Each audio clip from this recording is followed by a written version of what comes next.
میرے خیال میں جو مخصوص نشستوں والے کیس کا فیصلہ ہے نا، اگر اس میں بھی ہم دیکھیں تو اس میں بھی سندھ سے ایک تو چیف جسٹس ہوگا، اس کے علاوہ جسٹس جمال مندوخیل ہو جائیں گے، جسٹس نہیں یہ بلوچستان سے، پنجاب سے جسٹس امین الدین ہوں گے، بلوچستان سے جسٹس جمال ہو گئے، سندھ سے ممکنہ طور پہ جسٹس محمد علی مظہر ہو سکتے ہیں، یا حسن اظہر رضوی بھی 8 نشستوں والے فیصلے کا حصہ تھے، مخصوص نشستوں والے، اور محمد علی مظہر نے اس میں اس حد تک کہا ہوا ہے بلے کے نشان والے کیس کے فیصلے کے حوالے سے اپنا ایک کوٹ انہوں نے لکھوایا ہوا کہ چونکہ وہ اپیل زیر التوا ہے تو میں اس حوالے سے کچھ نہیں کہتا. تو مجھے یہ لگتا ہے کہ یا پھر جسٹس عقیل عباسی ہو سکتے ہیں کیونکہ وہ اس بینچ کا حصہ ہی نہیں تھے، یا پھر جسٹس محمد علی مظہر سندھ سے ہو سکتے ہیں، اور کے پی کی اگر بات کریں تو قوی امکان یہ ہے کہ جسٹس مسرت ہلالی صاحبہ ہی شاید اس بینچ کا، یا اس کے علاوہ آپشن بھی نہیں ہے. چیف جسٹس خود کے پی سے ہے نا. یا پھر یہ بھی ہو سکتا ہے کہ جسٹس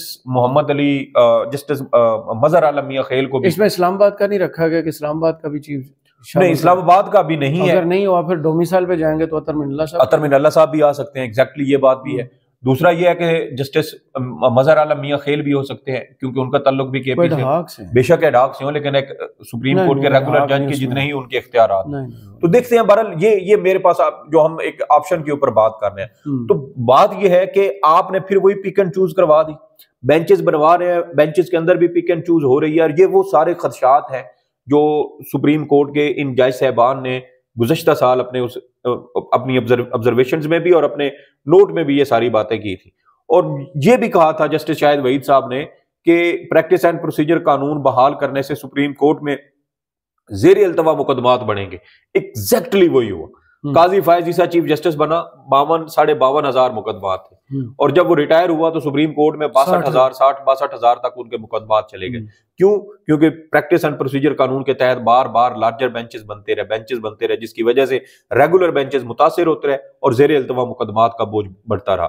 تو اب دیکھیں نا کہ آپ کے ادارے کے اندر چھیڑ خانی ہو رہی ہے، آپ کی عدلیہ کے اندر عدالتی امور میں مداخلت ہو رہی ہے. لاہور ہائی کورٹ اس بات کی تصدیق کر چکی ہے، سابق chief justice Lahore high court justice Malik Shahzad Ahmad اس کی تصدیق کر چکے ہیں. انسداد دہشت گردی عدالت سرگودا اور راولپنڈی کے 2 جج اس بات کی تصدیق کر چکے ہیں. اسلام آباد ہائی کورٹ کے 6 ججز اس بات کی تصدیق کر چکے ہیں. لیکن اب صرف یہ نہیں کر رہے کہ سپریم کورٹ کو ہم کوئی سبق سکھائیں یا سپریم کورٹ کو اپنے کنٹرول میں کریں، پوری عدلیہ کو کنٹرول کرنے کی کوشش ہو رہی ہے.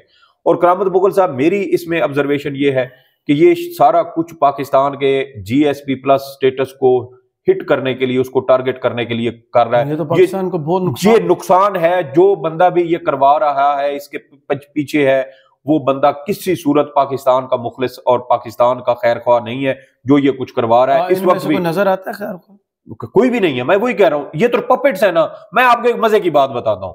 آج جس وقت یہ خبر آئی نا، تقریباً کوئی میرے خیال میں 4 یا 4:30 کا ٹائم تھا، کابینہ کا اجلاس بھی آپ کو پتا ہے اس وقت ہوا. کابینہ اجلاس میں یہ چیز ڈسکس نہیں ہوئی. پھر ذرائع سے خبر آئی کہ آرمی چیف صاحب کی اور سروسز چیف کی مدت ملازمت بھیجی گئی تھی. کسی کو نہیں پتا تھا. اور اس میں 2 ٹکر پتہ ہے کیا نیچے کیا شامل کروائے گئے کہ وزیر اعظم، ایک پارلیمانی جو سیاسی جماعت، ایون کہ جو نون لیگ کی پارلیمانی جماعت ہے، یعنی تمام اراکین قومی اسمبلی جو فارم 47 پہ آئے ہوئے ہیں، ان کے ساتھ بھی یہ ڈسکس نہیں کیا گیا. اور اس سے مزے کی ایک اور بات کہ نون لیگ نے اپنے کسی اتحادی کے ساتھ بھی ڈسکس نہیں کیا، بلکہ یہ کہا گیا کہ وزیر قانون اس حوالے سے سیاسی اتحادیوں کو بریفنگ دیں گے اور اس کے بعد مشاورت سے حتمی فیصلہ کر کے یہ جو سروسز چیف کی مدت میں توسیع کرنے والا یا ان کی مدت ملازمت بڑھانے والا جو قانون ہے، اس کے بعد یہ ڈسکشن کے بعد قومی اسمبلی میں لایا جائے گا. لیکن اس کے بعد کیا ہوا کہ ایگزیکٹ 1 یا 1.5 گھنٹے کے بعد وہی بل بغیر ڈسکشن، بغیر مشاورت، بغیر کسی ناپ تول کے، بغیر اس کے کوئی وہ اس کا جائزہ لیے بغیر وہ قومی اسمبلی میں پیش بھی ہو گیا اور وہاں سے منظور بھی ہو گیا. تو مجھے بتائیں کہ جس حکومت کو نہیں پتا، جس کابینہ کو نہیں پتا، جس کی اپنی پارلیمانی سیاسی جماعت کو نہیں پتا، جس کے سیاسی اتحادیوں کو نہیں پتا، وہ اچانک سے ایک چیز آتی ہے، اچانک سے وہ جو ہے وہ حکومت کے حوالے کی جاتی ہے. پرائم منسٹر صاحب کو خود بھی پتا نہیں ہوتا اور پھر فوری اس کے بعد وہ قومی اسمبلی میں پیش کر کے اس کو منظوری بھی اس کی کروا لی جاتی ہے. تو مجھے بتائیں کہ پھر ان مہروں کی اوقات کیا ہے. یہ میرے خیال میں وہ شطرنج میں جو پیادے ہوتے ہیں نا، یہ ان پیادوں سے بھی گئے گزرے ہیں. ان کی اتنی بھی اوقات نہیں ہے کہ ان کو کم از کم کو بتا دیا جائے کہ یہ کام ہم کرنے لگے.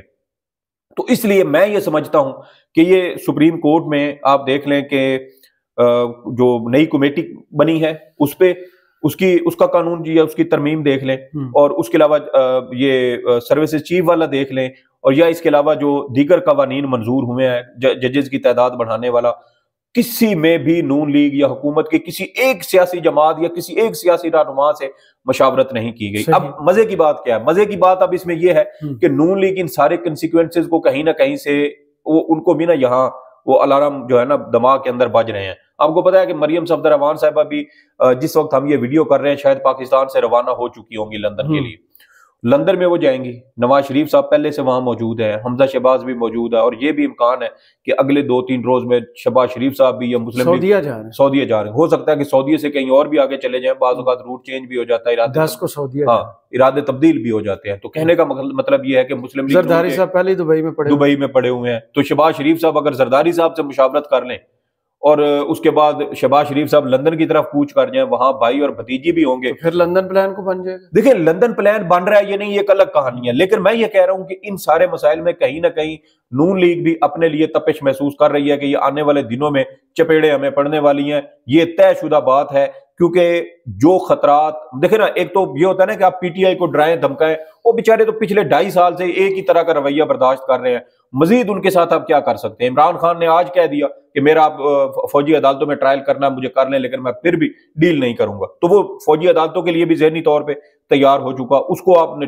ٹرائی کرنا ہے ادھر فوجی عدالتوں میں کر لیں, کسی اور جگہ کرنا ہے کر لیں, وہ بندہ پیچھے ہٹے گا نہیں. اب مسائل کیا پیدا ہوں گے؟ مسائل پیدا ہوں گے سپریم کورٹ آف پاکستان کے لیے اور دوسرے مسلم لیگ نون, پیپلز پارٹی اور دیگر حکومتی اتحادی سیاسی جماعتوں کے لیے کہ اب ان کے ساتھ مستقبل قریب میں کیا ہونے والا ہے. نواز شریف صاحب پہلے یہ بھونپو بجایا کرتے تھے کہ نواز شریف جو ہے نا وہ کبھی کسی آرمی چیف کو توسیع نہیں دیتا. آج وہ نہیں, وہ دیکھیں وہ مثال بھی نہیں, مثال ختم ہو گئی. ٹھیک ہے چلے لندن ہے, یہ جو بھی ہیں جماعت انہی کی ہے, اور ان کی اگر یہ بل پیش بھی ہوا ہے تو ان کی منظوری تو اس میں کہیں نہ کہیں باجوہ صاحب والی ایکسٹینشن میں ساری جماعت سارے شامل تھے. بالکل, تو یہ پھر بھی وہ ایک تاثر لینے کی کوشش کر رہے ہیں, اس کے اندر تو سارے شامل تھے. مسلم لیگ نون نے اکیلے نہیں کی تھی, آج تو سٹیئرنگ کے اوپر مسلم لیگ نون اکیلی بیٹھی ہے نا. پیپلز پارٹی اتحادی ضرور ہے, آئینی عہدے اس نے رکھے ہوئے, لیکن ابھی باقاعدہ حکومت کا حصہ نہیں بنی. آج دعوت دے دی گئی ہے, اور آج وزیر اعظم نے بھی کابینہ اجلاس میں اس بات کا اندیا دیا ہے کہ تعداد بڑھنے والی ہے, کہ کچھ لوگوں کے پاس ایک سے زیادہ ان کے پاس وزارتیں ہیں. تو یہ دیکھیں کہ ان کو مسلم لیگ نون کو نا وہ کچن کی گرمی ان تک پہنچ گئی ہے. اب دیکھنا یہ ہے کہ یہ اس کے اوپر بچاؤ کا طریقہ کار کیا کرتا ہے. میرے خیال میں نون لیگ دھوکے میں ماری جائے گی. ان کو پتہ ہے کہ یہ بعض اوقات یہ ہوتا ہے نا کہ وہ ایک کسی گینگسٹر کے ساتھ, وہ پرانی فلمیں دیکھتے تھے نا, تو گینگسٹر کے ساتھ کسی لڑکی کو وہ لو افیئر ان کا چل پڑتا ہے, تو لڑکی کو پتا ہوتا ہے کہ یا تو اس نے ایک دن مار جانا یا پھر میں نے کسی درمیان میں نا کسی تصادم میں آ کے تو میں نے کچلا جانا, لیکن اس کے باوجود وہ کام جو ہے نا وہ کر گزرتی ہے. تو یہاں مجھے نون لیگ کے ساتھ وہی ہوتا ہوا نظر آ رہا ہے کہ اسے پتہ ہے کہ آگے انجام کیا ہے, لیکن مجبور ہیں. کیوں؟ کیونکہ کٹ پتلی ہیں. جس طریقے سے جنہوں نے جتوایا ہے وہ ایک رات ایسے ہی انہوں نے نیچے سے چادر کھینچنی ہے.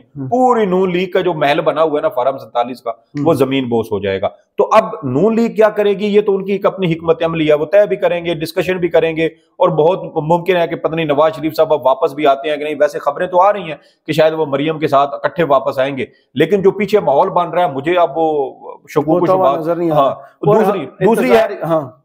دوسری ہے سپریم کورٹ آف پاکستان کی. اب اصل امتحان ہے چیف جسٹس یحییٰ آفریدی کا. 1 ہفتہ ہوا انہیں آئے ہوئے, دیکھیں انہیں 1 ہفتہ ہوا ہے, لیکن جو پہلے سے اپنی ساری گیمیں سارے پتے سیٹ کر کے بیٹھے تھے نا, تاش ایسے بساط بچھائی ہوئی تھی, شطرنج کی, تاش نہیں کہتے ہم شطرنج لے کے چلتے ہیں, وہ انہوں نے مورے اپنے سیٹ کیے ہوئے تھے. انہیں یہ بھی پتا تھا کہ یہاں ہم نے چیف جسٹس کو رکھنا ہے, چیف جسٹس کو بھی انہوں نے رکھ دیا. اب ساتھ ہی انہوں نے پوری گیم آگے جو ہے نا وہ چلا دی ہے. اب یحییٰ آفریدی صاحب اس معاملے میں کیا کرتے ہیں, یہ سب سے زیادہ اہمیت کا حامل ہے. اب دیکھیں کہ 5 رکنی بینچ بنایا کانسٹیٹیوشنل بینچز, اب اس کی اپیل سنے گا کون؟ ایک لارجر کانسٹیٹیوشنل بینچز. اب اس کا مطلب یہ ہے کہ لارجر کانسٹیٹیوشنل بینچ بنانے کے لیے بھی اس کا مطلب یہ ہوا کہ آپ کو 5 نہیں کم از کم 7 یا 9 جج چاہیے. تو اب پیچھے آپ دیکھ لیں چیف جسٹس؟ نہیں تو نئے آ جائیں گے نا. دیکھیں نئے تو اب آئیں گے نا, پروسیس ٹائم لگے گا نا اس کے اوپر. ہو سکتا ہے اگلوں نے لسٹیں بنا کے رکھی ہوں, یہ بھی ہو سکتا ہے. دیکھیں ابھی جیسے الیکشن ٹریبیونلز والے معاملے پر آئینی ترمیم سے پہلے سپریم کورٹ کے اندر چند وکیل حضرات ہیں جو آج کل بہت زیادہ ٹی ویوں کے اوپر آ کے ان کے بیپر شیپر لیے جاتے ہیں ماہرانہ, وہ اپنی نظر میں جج بن چکے ہیں. ان میں سے ایک کا میں نام آپ کو بتا دیتا ہوں, حسن رضا پاشا صاحب, جو پاکستان بار کونسل کی ایگزیکٹو کمیٹی کے چیئرمین بھی رہے ہیں پچھلے سال. وہ بھی انہیں جو ہے نا جج بن کے پھر دے رہے ہیں. وہ جب کسی اس میں جو ہوتا ہے نا گیم شو ٹی وی چینل کے اوپر, اس میں آپ شرکت کریں تو اس میں آپ کو کہا جاتا ہے یہ عمرے کا یا حج کا ایک ٹکٹ جو ہے یہ آپ کے نام نکلا, تو حج بے شک 6 مہینے بعد ہو, وہ بندہ جو ہے نا خوش پھرتا ہے کہ یار میرا ٹکٹ نکل آیا, میں جاؤں گا. ٹھیک ہے, تو یہ حسن رضا پاشا صاحب کو میرے خیال میں وہ قرآن اندازی کے ذریعے بتا دیا گیا کہ پاشا صاحب تسی اوکے ہو, ٹھیک ہے, ذرا ایٹیچیوڈ لے کے ہو کہ یس آئی ایم دا جج نا, تو وہ ذرا آپ اس فلو میں آنے کی کوشش کرتے ہیں. تو یہ فلو میں آنے کی کوشش کر رہے ہیں.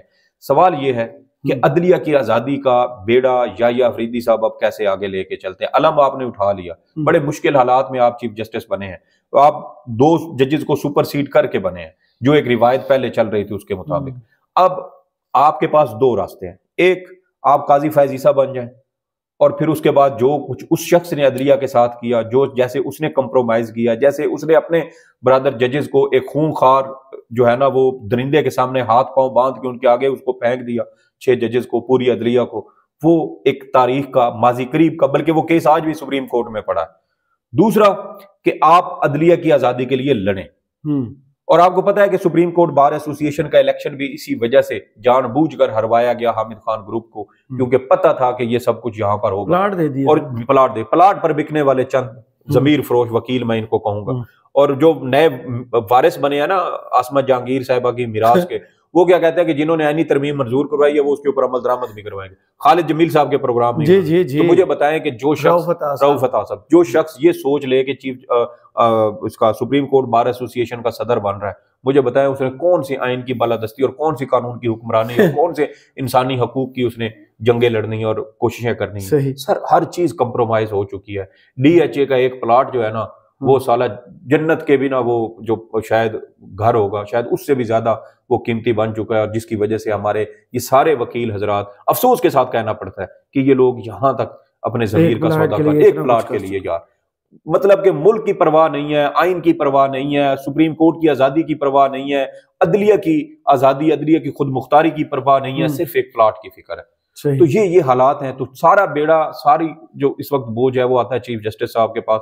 میرے خیال میں راستہ مشکل کٹھن ضرور ہے, لیکن چیف جسٹس صاحب اگر اپنے تمام ججز کو ساتھ بٹھائیں, اعتماد میں لیں اور اس مشکل راستے میں اتر جائیں, آگے کامیابی دینا اللہ کا کام ہے. بہت سارے معاملات میں آپ تاریخ اٹھا کے دیکھ لیں, مسلمان پہلی جنگ جیتے تھے نا 313 تھے, اور آگے کتنے تھے 1000 سے زائد. تو سر یہ قدرت کا یہ ہے, توکل جو ہوتا ہے نا سارا وہ آپ کا رب کی ذات کے اوپر میٹر کرتا ہے. تو ابھی بھی یہ بھی ہو سکتا ہے کہ سپریم کورٹ کے اس موجودہ ججز میں بھی بہت سارے شاید اسٹیبلشمنٹ کے دربار پہ ماتھا ٹیک چکے ہیں, کوئی پتہ نہیں ہے نا ہمیں, تو ہم تو خدشات کا اظہار ہی کر سکتے ہیں. باقی چیف جسٹس صاحب دیکھیں کہ کیسے وہ لے کے چلتے ہیں, لیکن ایک بہت بڑا کرائسس ہے جو پاکستان کی عدلیہ کے اوپر اور خاص طور پر سپریم کورٹ آف پاکستان کو اپنی لپیٹ میں لے چکا ہے. میں سمجھتا ہوں کہ یہ ان چند دور اندیش ججز کی جو ہے نا وہ سوچ, اس کو سلام کرنا چاہیے جنہوں نے گزشتہ سال یہ کہہ دیا تھا کہ آنے والے دنوں میں سپریم کورٹ کے ساتھ یہ ہوگا, اور آج وہی ہو رہا ہے. اگر چیف جسٹس یحییٰ افریدی ان ججز کو ساتھ بٹھا کے معاملات کو بہتر کرنے, ان کو سلجھانے کی کوشش کریں تو بہت اچھے آئیڈیاز سامنے آ سکتے ہیں. صحیح, بہت شکریہ سعید بلوچ صاحب آپ کے تجزیہ کا. کمنٹس باکس میں ضرور بتائیے یہ ویڈیو آپ کو کیسی لگی. اجازت دیجیے, اللہ حافظ.